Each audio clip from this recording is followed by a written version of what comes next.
ভাই আপনার সিমে যদি কেউ ওটিপি সেন্ড করে সেটা আপনার কাছে চায়, আপনি নিশ্চয়ই সেই ওটিপিটা তার কাছে দেবেন না। কিন্তু আপনার ফোনে আপনি এমন কিছু অ্যাপস ডাউনলোড করেছেন, এমন কিছু ক্ষতিকর অ্যাপস আপনি ইনস্টল করেছেন, ওই সমস্ত অ্যাপসগুলো কিন্তু আপনার ফোনের সমস্ত ওটিপি দেখছে। আপনার ফোনে যে সমস্ত ওটিপি আপনি বিভিন্ন কাজে ব্যবহার করেন, সেই সমস্ত ওটিপি কিন্তু অ্যাক্সেস করছে। ওই সমস্ত অ্যাপসের মাধ্যমে হ্যাকাররা কিন্তু আপনার ফোনের সমস্ত অ্যাকাউন্টগুলো হ্যাক করে নিতে পারে। ভাই আপনি বন্ধ করেন সেই সমস্ত পারমিশন। কিভাবে বন্ধ করবেন চলেন দেখিয়ে দেই।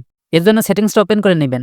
এরপর সার্চ বক্সের উপরে ক্লিক করবেন। আপনারা সার্চ বক্সে পারমিশন ম্যানেজার লিখে সার্চ করবেন। এরপর পারমিশন ম্যানেজার অপশন আসবে, আপনি এখানে ক্লিক করবেন। এরপর আবারও পারমিশন ম্যানেজার অপশনে ক্লিক করবেন। এরপর নিচের দিকে স্ক্রল করবেন। এরপর এসএমএস অপশনে ক্লিক করবেন। এরপর এখানে যে অ্যাপসগুলো আছে, আপনার ফোনে যে অ্যাপসগুলো আপনি এখানে দেখতে পারবেন, এই সমস্ত অ্যাপসগুলো কিন্তু আপনার ফোনের সমস্ত এসএমএস, আপনি এসএমএস এর মাধ্যমে যে ওটিপি গুলো নেন সেগুলো কিন্তু অ্যাক্সেস করে। এখন আপনি যদি আপনার ফোনে কোনো হ্যাক হওয়া অ্যাপ ইনস্টল করেন এবং সেই সমস্ত অ্যাপ যদি আপনার ফোনে এসএমএস, আপনার ফোনে আসা ওটিপি গুলো অ্যাক্সেস করে, তাহলে আপনার ফোনে যদি বিকাশ, নগদ ব্যাংক অ্যাকাউন্ট থাকে বা আপনার ফোনে যে সোশ্যাল মিডিয়া গুলো আছে সেগুলো কিন্তু হ্যাক হয়ে যেতে পারে। তো আপনি কি করবেন, আপনি প্রত্যেকটা অ্যাপসের উপরে ক্লিক করবেন। ক্লিক করার পরে ডন্ট অ্যালো এই অপশনটা সিলেক্ট করে দিবেন। এরপর ডন্ট অ্যালো এনিওয়ে এই অপশনটা সিলেক্ট করে দিবেন। আপনার ফোনে এখানে যতগুলো অ্যাপস আছে সবগুলো অ্যাপস ডন্ট অ্যালো সিলেক্ট করে দিবেন। তাহলে আপনার ফোনে বিকাশ, নগদ, আপনার ফোনে যে অ্যাকাউন্টগুলো আছে সমস্ত কিছু নিরাপদ থাকবে।